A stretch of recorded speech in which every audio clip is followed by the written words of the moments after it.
¿Qué amigos? Bienvenidos a 2.5 Gasteiz, 4 de abril del 2016. Arrancamos semana y arrancamos prácticamente mes, porque es el primer programa de este mes de abril y lo hacemos, bueno, pues muy pendientes, ¿no?, de la política nacional, y que hoy una vez más volveremos a hablar en nuestra tertulia, en tiempo de tertulia.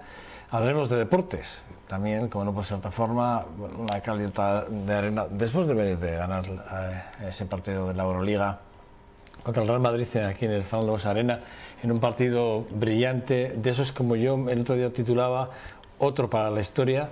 Pues bueno, pues ayer el Baskonia perdía allí en las islas y la verdad es que lo hace de una forma que hasta Peras en rueda de prensa decía que, bueno, pues que este no es el equipo, que él no se identifica con este equipo de alguna forma, ¿no? Y el Alavés que es líder, a 2 puntos de Leganés. Bueno, pero esto será tiempo de deportes y lo haremos con el jefe de relación deportiva de esta casa, con Jon Dos Santos. En esa parte en el que, bueno, pues haremos un repaso a lo que ha sido lo deportivo o lo polideportivo en Gasteiz, fuera y dentro de nuestra muga, de nuestra frontera. Dicho esto, arrancamos un programa en una portada en el que hoy vamos a hablar del Día Internacional de los Gitanos, que será el próximo día 8. Y nosotros lo queríamos traer a principio de la semana, porque sí nos parece que, bueno, pues que queremos hablar de los gitanos, queremos hablar de esas familias que viven en Vitoria ya 45 años, si no recuerdo mal. Voy a presentarles a mi invitado en esta portada, a Pascual Borja, que es el presidente de la Asociación de Galo Ochotón aquí en Álava. Lo digo bien, presidente, ¿no? Director. O director. Director de la asociación. Director de la asociación. Bueno, buenos días. Buenos días, encantado. Yo decía que sí, que es verdad, ¿no?, que ya el próximo día 8 celebraremos, creo que ya son 26 años celebrando este Día Internacional, una fecha que nace allí en Londres y que se tiene a bien ya compartir en todo el mundo y que todo el mundo lo celebra como tal. Hay gente que dice que para celebrar esta fecha con los gitanos hay que poner un tablao gitano y celebrarlo con ellos y acercarse a su cultura. Bueno, sí, en realidad sí, porque nosotros pretendemos de este día que tenga varios aspectos, ¿no? Sin duda el aspecto festivo, porque lo tiene que tener, es nuestro día, es el Día Internacional del Pueblo Gitano, pero también es un día de reivindicaciones y un día en el que pues, hay que poner encima de la mesa pues, muchas de las cosas problemáticas que nos afectan al pueblo gitano en general, ¿no? A nivel nacional, pero también a nivel internacional, ¿no?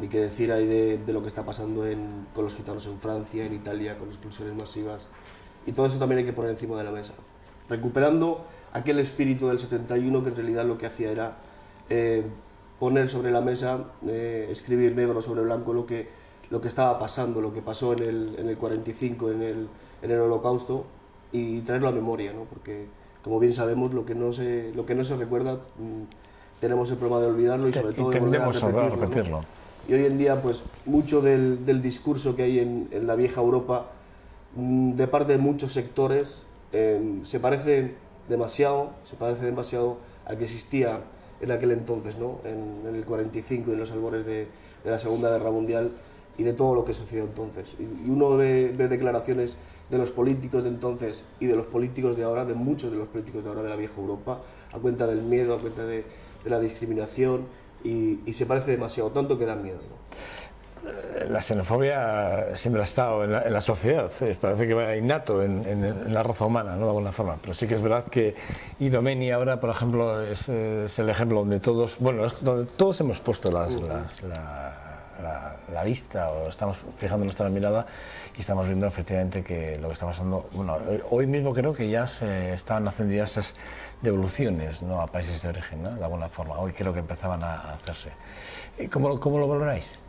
Bueno, nosotros que entendemos que no hay personas ilegales, nosotros entendemos que las personas son personas más allá de lo que digan las documentaciones, ¿no? Y más en estos casos en los que las personas vienen huyendo de guerras, huyendo de barbaries, pero en realidad esto viene ya de mucho tiempo anterior, ¿no? Por ejemplo, la inmigración que tiene que ver con un tema económico tampoco ha sido muy bien vista en este país. Ahora que es por cuestiones de guerra lo trasladamos, ¿no? Pero en realidad lo que hay que hacer es volver a ese espíritu de la Unión Europea, ¿no?, en el que se hablaba de la libre circulación de personas, en la que las fronteras pues no tenían mucho sentido hablando de personas. Nosotros los gitanos, sin duda, somos unos pioneros, ¿no? O sea, ¿sabéis lo que es estar por sin supuesto, fronteras? ¿no? La itinerancia del pueblo gitano. A veces con una visión romántica, otras veces por obligación, hay que decirlo, el pueblo gitano se ha tenido que mover pues, porque tampoco le dejaban asentarse, ¿no? en alguno de los lugares a los que llegaba. Pero la realidad es que a día de hoy es mucho más fácil que circulen, por ejemplo, las mercancías que las personas. Y eso hay que revisarlo. Es curioso, seguro que hay más de 14 millones de gitanos, bueno, familias gitanos en el mundo. Y de esos 14, 8 millones están en Europa. ¿En Álava cuántos estáis, más o menos? Yo he calculado 3.000, más o menos me sale la cifra de 3.000. Sí, algunos más, alrededor de 3.500. A mí en realidad cuando me trasladan esta pregunta de cuántos gitanos hay, por ejemplo, en el territorio histórico, yo siempre intento darle la vuelta porque habría que decir del conjunto de los alaveses cuántos son gitanos, porque esa es la realidad, no somos unos recién llegados. Con esto no quiere decir que el que llega sea... No, pero está muy bien. Pero en realidad es una reflexión muy buena. Llevamos muchísimos años aquí, llevamos hace muchísimos años. No son 45, no son 50, son más de 5 siglos en la península, con mucho arraigo. Y yo creo que eso hay que ponerlo en valor también, ¿no? Nosotros por eso desde la Asociación Gitana no solo hacemos cosas para la comunidad gitana, sino que intentamos construir ciudad entre todos, ¿no? Aportar a esta ciudad a la que amamos y la que queremos. ¿Cómo es la relación entre el país y gitanos? ¿Cómo la veis, cómo la vivís los gitanos? O sea, ¿dónde estamos, dónde vamos, en qué hemos cambiado los payos hacia los gitanos más que los gitanos hacia los payos en un momento determinado? Bueno, pues yo siempre pongo a la ciudad de Vitoria, y a donde voy, cuando nos toca hacer ponencias dentro y fuera del territorio, siempre hablo de que para mí Gasteiz es un ejemplo de convivencia, ¿no? Los gitanos en Gasteiz, la verdad que estamos bastante arraigados a la ciudad, hay bastante normalidad. Yo, por ejemplo, hace unos años escuchaba al exalcalde José Ángel Cuerda decir que el 90% de los gitanos en Gasteiz pues, son invisibles o somos invisibles pues porque vivimos normalizadamente, ¿no? Trabajamos, estudiamos y vivimos normalizadamente. Y eso es en parte gracias al trabajo del propio pueblo gitano en aras de esto que llaman integración. A mí no es una palabra que me guste mucho, pero bueno, es la que se utiliza. Pero sin duda también por el esfuerzo de entendimiento que ha habido con el resto de la sociedad, ¿no? Yo creo que los gasteiztarras en este sentido pues, son ejemplo y pueden sacar pecho de ser una ciudad integradora en ese sentido, ¿no? A pesar de los mensajes y los discursos políticos que hemos vivido en esta ciudad. Bueno, gracias a Dios, creo que la sociedad está por encima de todo eso, ¿no? Yo creo que afortunadamente, sobre todo en Gasteiz, yo creo que la gente sabe distinguir muy bien lo que es el discurso político y luego el día a día, ¿no? Luego todos tenemos vecinos que no son de nuestro mismo origen, etnia o cultura, ¿no? Y por eso no hay mala convivencia. Yo creo que en eso la sociedad de Gasteiztarra va por delante y los políticos deberían mirar eso. Las relaciones, entiendo que las relaciones políticas y la asociación Gaur-Altxorran van bien, pero sí que es verdad que hemos visto como las alegaciones presentadas hace una semana por forma, porque realmente están fuera de plazo, según el ayuntamiento. Bueno, pues este año, ¿cómo está en ese asunto? ¿Cómo va a quedar? Bueno, porque es un dinero que necesitáis, evidentemente. Sí, no, sin duda. Los recursos son necesarios y siempre que los recursos escasean, pues luego hay dificultades. Pero bueno, nosotros, más allá de la forma o del modelo, entendemos que eso se solucionará porque nos consta que hay buena voluntad por parte del ayuntamiento, en este caso, de solucionar las cuestiones que tienen que ver con lo económico, porque tampoco es nada del otro mundo. Es decir, son cantidades pequeñas y entendemos que se podrá solucionar. Pero sí que es verdad que en la asociación sí que depende de ese dinero para hacer cursos de formación a vuestra propia gente, y sin ese dinero este año no sé cómo estaréis, si podéis sacar adelante o no estos cursos. Bueno, en realidad el propio local. Sí, desde el año pasado pues arrastramos algún tipo de déficit, pero tenemos que aprender a convivir también un poco con eso. No es la situación ideal, pero bueno, en la medida en que entendemos que haya buena voluntad por ir solucionando las cuestiones, pues entiendo que en algún momento, pues sea más tarde, más temprano, pues el dinero estará. Cuando hablamos de los gitanos, asociamos a gitanos y los asociamos a mercadillos. Es así, vemos la figura del gitano siempre detrás del mercadillo, pero, o detrás de la chatarra, o detrás de... Bueno, siempre asociamos, y es así, lo hacemos así, pero el gitano es algo más, es mucho más que todo eso, evidentemente. Tú mismo eres ingeniero informático, Mira, el pueblo gitano siempre lo decimos, ¿no? Aunque para hablar de gitanidad, o de gitanina, como digo yo a veces, ¿no? Es complejo, porque en realidad cada uno es de su padre y de su madre, y el pueblo gitano es un pueblo muy diverso, heterogéneo, hay muchas actividades, y cada vez más los gitanos se van incorporando a otro tipo de trabajos que no son los llamados tradicionales del pueblo gitano, ¿no? Luego, por la propia idiosincrasia del pueblo gitano, el carácter que tenemos de lo que te permite, por ejemplo, ciertos trabajos. El mercadillo es uno de ellos, ¿no? La realidad es que en el mercadillo pues, se puede ir a veces en familia, se puede trabajar en familia, hay cierta autonomía, aunque en realidad, la realidad a día de hoy es que pues, la venta ambulante cada día más es una actividad muy poco sostenible y con tendencia a desaparecer si no empezamos a hacer algo en realidad por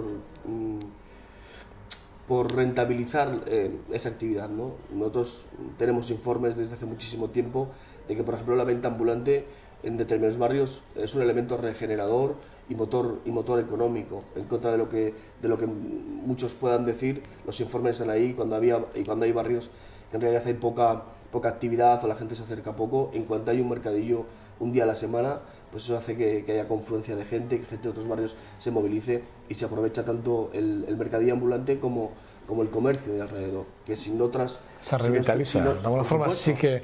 Y de hecho sí que es verdad que en los mercadillos también hay puestos de payos, ¿ya? Es decir, que, sí. que se convive, ¿no? Gitanos y payos. O sea, lo que pasa es que sí que es verdad, te decía que sí que es verdad que asociamos, ¿no? De alguna forma a esas dos figuras, ¿no? Gitano. Porque son trabajos que tradicionalmente el pueblo gitano pues los ha desempeñado. Pero lo cierto es que cada vez hay gente más formada, nosotros tenemos, no nos cabe duda de que al final la educación pues será el resorte, ¿no? Que nos haga salir de todo este círculo de marginación, exclusión y pobreza, en el que desgraciadamente todavía muchas familias se encuentran. Sin duda la educación y la formación es el motor. Es el motor y la salida al rechazo. Sin duda. Entiendo, porque sí que es verdad que sí que hay rechazo todavía por la sociedad. Fíjate, vemos diferentes al que pasa, es decir, la MUA de Francia hacia aquí y es sirio. Imagínate, todavía con vosotros 5 siglos y no hemos sido capaces de superar esa barrera. Y no es que lo digamos las organizaciones. No, bueno, datos hay a patadas. Ahí están los informes del barómetro del CIS y los informes de la Unión Europea, de la Comisión Europea, que hablan de todo esto, ¿no? Del racismo creciente y sobre todo del pueblo gitano, pues que estamos en los primeros en el ranking de discriminados. Esto es una realidad y hay que trabajar para cambiar esa realidad. Desde la infancia estáis trabajando, tenéis programas de adaptación desde la infancia. ¿En qué camino estáis ahora mismo? ¿Cuáles digamos, son las líneas en las que estáis trabajando para incorporar, para que el niño tenga esa normalidad de la cual creo que ya dejar de demandar y tenerla como normal, precisamente?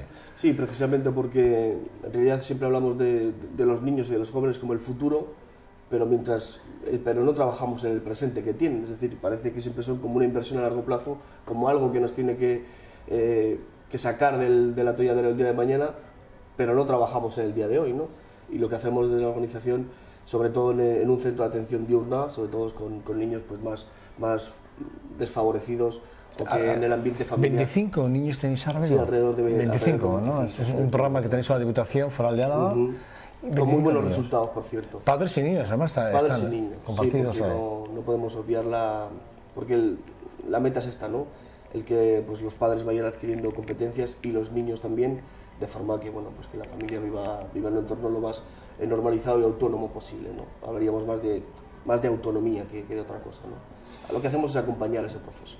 Borja, ¿tú cuántos años tienes ahora? Pues yo tengo 34. 34. Pero tus padres, por ejemplo, tuvieron que tener un punto de mira de apertura, de alguna forma, para darte estudios. Por supuesto. ¿Fue una decisión del niño? Es decir, hablando de esto, porque fíjate, estamos hablando de niños que están entre 3 y 16 años. No, sobre todo las familias son es el núcleo en el que el niño y la niña se desarrolla y en el que hay que ir marcándole pautas. Y eso sin duda pues viene de los padres. Yo afortunadamente en mi casa tanto mi padre como mi madre lo han visto súper claro, como muchas otras familias lo empiezan a ver claro, ¿no? Que no hay otra salida que la educación y la formación, ¿no? Pues para salir de estas situaciones en las que nos encontramos, sin duda alguna. Fíjate, si es difícil ser gitano en una ciudad como Vitoria, en La Bastida, que es el punto, el núcleo donde más gitanos hay de la provincia, ¿cuál es el día a día en el ámbito rural? Bueno, pues más dificultades, porque también allí los medios económicos y las posibilidades económicas de trabajo y de incorporación al mercado laboral son mucho menores que acá. Y también el entorno rural pues, es más susceptible a este tipo de discriminación, vamos a decirlo así. No hay tanta apertura como puede haber, por ejemplo, en la ciudad. Y eso también genera disensiones y más problemática, por ejemplo, en el ámbito rural que en la ciudad, que igual también es que los problemas en la ciudad, al ser más grande, se diluye más, ¿no? En pueblitos en los que todo el mundo se conoce, pues los conflictos a veces son mayores. ¿Dónde está el punto de inflexión entre las culturas payas y gitanas? ¿Dónde crees tú donde podríamos confluir realmente para que las dos culturas se vieran sin ningún tipo de complejos? Bueno, hay una tendencia, como decías, en el ser humano a clasificar, a catalogar. Tiene que ver con una cuestión biológica, de cómo funciona a veces nuestro cerebro. Nuestro cerebro, pues por un tema de economía mental, pues tiende a esto, ¿no? A hacer listas, a hacer categorías, a establecer el árbol es un árbol, aunque sea un sauce o aunque sea un roble, ¿no? Hay un tronco y tal, y entonces con esto también lo hacemos con las personas. Funcionamos en base a clichés.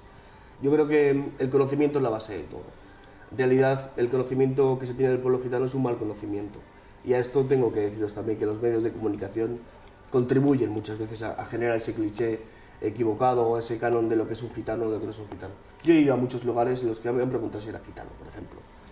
Pues yo qué sé, y les termino diciendo, pues no, pues bueno, el oso lo tengo aparcado fuera. ¿Sí? Pues, entonces como que nos manejamos un poco en base a imágenes, ¿no? Es increíble. Y hay que borrarla. Está claro. Fíjate, hablando un poco de la imagen, los gitanos indignados, digo una noticia que hemos sabido en breve, hace unos días, vais a denunciar a Mediaset precisamente por la actitud racista. Habéis convocado una manifestación en Madrid, precisamente frente a los estudios de Mediaset, denunciando un poco la discriminación sexista que se está utilizando en un programa que acaba, creo que ayer o antes de ayer, en los Gypsy Kings famosos, ¿no? Digo, hablando ya un poco de lo que está... Pero no solo Mediaset, ¿no? Al final, bueno, el grupo Mediaset sabemos de lo que vive, sabemos lo que vende, y por supuesto a la hora de la caricaturización de muchas cuestiones estamos desgraciadamente el pueblo gitano. Pasa con Mediaset, pero pasa con mucha de la prensa escrita. Yo, por ejemplo, tengo que decirlo, ¿no? En el correo, por no apuntar fuera, sin apuntar también dentro, ¿no? Hay muchos artículos que hablan del componente de la etnia gitana, cuando todos los códigos deontológicos dicen que eso no se tenía que hacer si no aporta nada a la historia ni a la noticia. Y en numerosas ocasiones vemos cómo se aporta el dato étnico sin que eso sea relevante para la historia que se está contando. Ni para la noticia. Entonces, esto se repite a menudo, pero porque sabemos que poner la palabra gitano en algún titular, pues de repente el titular es mucho más grande. Y también pasa con este tipo de programas, que lo que hacen es pues fijarse en el estereotipo, agrandarlo, exagerarlo y de alguna forma comerciar con ello. El problema es que, desgraciadamente, a veces, pues eso, una imagen vale más que 1000 palabras, ¿no? Y la fuerza que tiene la televisión a la hora de transmitir este tipo de estereotipos, de propagarlos como un virus, es tremendo. Y nosotros, desde luego, que como organizaciones, después de estar mucho tiempo precisamente intentando cambiar el discurso, borrar alguna imagen preconcebida, errónea que se tira acerca de nosotros, cuando luego te encuentras que programas de esos pues te lo tiran rápidamente. Pero por otro lado, hay cantantes que apoyan ese tipo de programas, ¿no? que además son parte de los gitanos, una parte de la historia muy importante de los gitanos, como son los hermanos de las Azúcar Moreno, ¿no? Que son los chunguitos, ¿no? De alguna forma, que son un poco los que apadrinaron un poco el comienzo del programa, ¿no? Sí, eso es lo que más pena da, ¿no? Que de alguna forma pues alguno de los integrantes de la comunidad gitana pues se tercien a esto. Pero también creo que en realidad no son personas del pueblo gitano que no vienen de la lucha activa en pro del día a día. Del día. Entonces, sí, del día a día. Desconocen, creo, el efecto que tiene eso. Nosotros que llevamos mucho tiempo trabajando en el ámbito sabemos la repercusión que tiene y tenemos que advertirlo. Pues este próximo miércoles, a partir de las 8 de la tarde, la Asociación Gitana espera reunir a cientos de gitanos en las puertas de Mediaset y, bueno, no sé si estaréis o no, pero desde luego... En la medida que podamos seguramente sí, pero desde luego el espíritu, nosotros nos sumamos a esa reivindicación y a esa protesta porque nos está haciendo un daño terrible. Fíjate, yo estaba, hablabas tú del correo y estaba leyendo algunos artículos, tenía aquí algunos artículos preparados para esta entrevista en la que pues, hablaba de los Bartolos. Fíjate la figura de los Bartolos, que sí que se ha hecho, yo creo, mucho daño de alguna forma, pero sí que es verdad que el correo sí lo llegó constantemente a titulares y páginas y páginas y páginas. Y bueno, pues sí que la verdad es que algunos sí denunciamos de alguna forma cómo se trataba a la ECME de alguna forma, ¿no? Veías, a cuenta de esta familia, veías noticia tras noticia, que en realidad era la misma noticia, o sea, no había ningún aporte nuevo, ningún dato nuevo, y decías, bueno, en realidad esto es querer alimentar algo que no existe. Es decir, yo lo de la denuncia, cuando por ejemplo se hace periodismo, denunciando alguna situación, a mí eso me parece genial, si hay veracidad y hay alguna fuente contrastada, pues bueno, pues que públicamente se haga denuncia de algunas cosas, pues yo lo entiendo.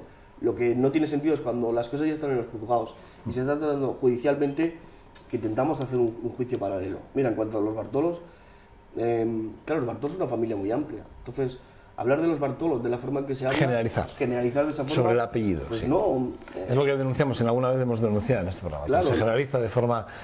Nosotros intervenimos con algunos de los miembros de la familia, son objeto de trabajo, sobre todo los más pequeños, por parte de nuestra organización, y no tenemos ningún tipo de complejo, porque entendemos que dentro de una familia hay muchos miembros y todos no tienen por qué ser estigmatizados por el hecho de pertenecer a o ser parte de. Entonces, y desde luego que si no trabajamos hoy intentando cambiar algún tipo de mensaje que puedan recibir, sobre todo los más pequeños, pues seguiremos reproduciendo los problemas, ¿no? Y lo que intentamos es que realmente en la ciudad de Vitoria-Gasteiz pues no haya ningún tipo de familia, digamos, con estos desajustes o con esta conflictividad, ¿no? Fíjate, cuando las elecciones del 15 de mayo, de las municipales, una de las veces que a mí me chocó mucho fue cuando se presentó para alcalde de Vigo Sinaín Jiménez, que me chocó mucho, pero escucha, es que además hay un vídeo que lo tengo aquí, pero me leí parte del programa y la verdad es que no tiene nada que envidiar su programa a otros programas que se presentaron para la alcaldía de Vigo, ¿eh? O sea, un buen programa y además él presentaba un equipo de gente muy formada y todos gitanos, una cosa curiosa, pero todos gitanos, todos gitanos. No, desde luego, más allá de la anécdota de Sinaí, desde luego... ¿no? De lo Obama gallego que le llaman, perdona. Sí, le llamaban así. Bueno, la realidad es que necesitamos, ¿no?, gitanos que estén en todos los ámbitos de la sociedad, por supuesto en el de la política, ¿no? Si no, siempre otros decidirán sobre nuestro destino, sobre nuestras necesidades, y es importantísimo, ¿no?, que el pueblo gitano ocupe esos lugares a los que legítimamente también está llamado, que es a formar parte de las instituciones y en la toma de decisiones. Creo que ese es el paso que tenemos que dar. ¿Cómo pensando en el próximo día 8, ya vamos a la recta final de la entrevista, pero pensando en el próximo día 8, en el viernes próximo, la comunidad gitana en Vitoria, ¿qué va a hacer? ¿Cuál va a ser su mensaje a la sociedad y cómo va a hacer visible un poco más, si cabe, la cultura gitana? Mira, nosotros estamos elaborando unos comunicados y seguramente pues tendremos una rueda de prensa en la que os invitaremos y lo que vamos a intentar sobre todo es que el pueblo gitano empiece a sentir este día como suyo propio, porque en realidad, aunque son 25 años, la realidad es que todavía no es un día que esté dentro del pueblo gitano muy arraigado, ¿no? Y hay que generar también esto dentro de la propia cultura gitana. Gitano desgraciadamente se ha visto demasiado envuelto en las necesidades diarias como para pensar en otro tipo de cosas, pero precisamente nosotros, las organizaciones gitanas, tenemos que generar esta corriente, ¿no? Tenemos la obligación visibilizar y la responsabilidad de ¿no? hacerlo. Pues claro, no tengo mucho más tiempo, pero sinceramente ha sido una entrevista enriquecedora. A mí me parece que es una entrevista muy interesante. Yo también he disfrutado. Y la verdad es que, bueno, además espero que sea el principio de una muy buena relación entre este medio de comunicación y la asociación Gao Lacho Doroni con las familias gitanas en Vitoria, y que a partir de ahora nos tengáis muy presentes para todo aquello que creáis oportuno, ¿eh? Lo haremos Vale, seguro. Vuestra casa a partir de hoy. Vale, se ofrezca a todo el mundo, pero si me permiten, muy en especial a vosotros en este caso. Vale. Genial. Es que riesgo. Gracias. Pues claro, Borja, perdón. Bueno, nada, seguimos adelante en este 2.5 Gasteiz. Vamos a los deportes con el jefe de la redacción deportiva de esta casa, con Jon dos Santos. Analizamos el fin de semana, que no ha sido largo, duro e intenso. Hasta ahora.